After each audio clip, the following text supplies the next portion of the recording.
اهدنا الصراط المستقيم۔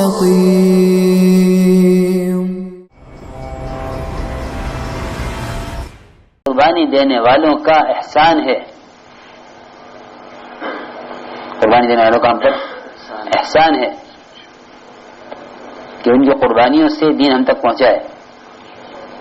اس لیے قربانیوں کی قدر کرنی چاہیے کیونکہ اللہ شکور ہے کہ بندے کی قربانیوں کا قدردان ہے۔ جی ہاں، چھوٹی قربانی کوئی دیتا ہے نا تو اللہ کے یہاں اس کا درجہ ہے، اور قربانیوں کو ہلکا اس لیے سمجھا جاتا ہے دوسروں کی کہ ساتھیوں کی نظر اپنی قربانیوں پر ہوتی ہے۔ اس لیے یہ کہیں کہ جنہوں نے دین کی نصرت کی ہے، مدد کی ہے، ان کا مقام پہچاننا چاہیے، اور جنہوں نے جو مدد کرنے والے ہیں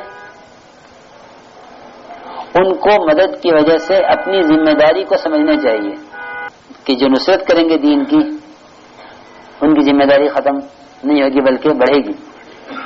جو لوگ دین کے کام میں مال خرچ کر رہے ہیں نا، وہ یہ سمجھتے ہیں کہ ہمارے حصے میں مالی نصرت کرنا آیا ہے، غریبوں کا حصے میں جانی نصرت کرنا آیا ہے۔ حالانکہ مالی نصرت سے دین نہیں آ سکتا، اجر مل سکتا ہے۔ جو میرے محترم دوستو نصرت میں آئیں گے نا، ان کی ذمہ داری دوسروں سے بڑھی ہوئی ہوگی۔ ابو ایوب انصاری رضی اللہ تعالیٰ عنہ کو اللہ نے کیا درجہ، کیا مقام دیا کہ آپ صلی اللہ علیہ وسلم اپنا گھر بننے تک ان کے گھر میں مقیم رہے، اور کھانا ان کے یہاں سے بن کر آتا تھا، اور میں گھر کو آپ کے لیے خالی کر دیا تھا۔ گھر والے اوپر کی منزل میں منتقل ہو گئے، نیچے کا سارا حصہ آپ کے لیے خالی کر دیا،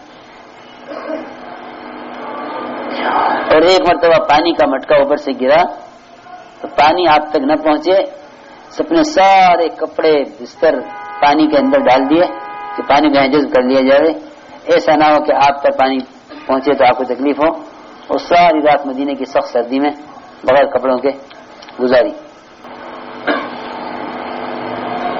جب تقاضا آیا تو یہ نہیں فرمایا ارے بھائی ہم سے کیا، ہم نے تو بہت کچھ کیا ہوا ہے، اللہ کے نہیں ہمارے گھر میں ٹھہرتے تھے اور کہاں ٹھہرتے تھے۔ اتنا کچھ ہونے کے بعد اب ذمہ داری کتنی بڑی۔ بیٹوں سے کہا کہ تم مجھے لے چلو سواری پر سوار کر کے، کہ نہیں آپ بیٹھ نہیں سکتے سواری پر، آپ بہت بیمار ہیں، بہت ضعیف ہیں، کہ تم مجھے سواری پہ باندھ لو۔ اور پھر یہ فرمایا کہ اگر میری موت ہو جائے سواری پر تو مجھے وہاں دفن مت کرنا، بلکہ میری لاش کو لے کر اللہ کے راستے میں چلتے رہنا، اور جتنا تم دشمن کی زمین میں اندر داخل ہو سکو دور سے دور، وہاں لے جا کر مجھے دفن کرنا۔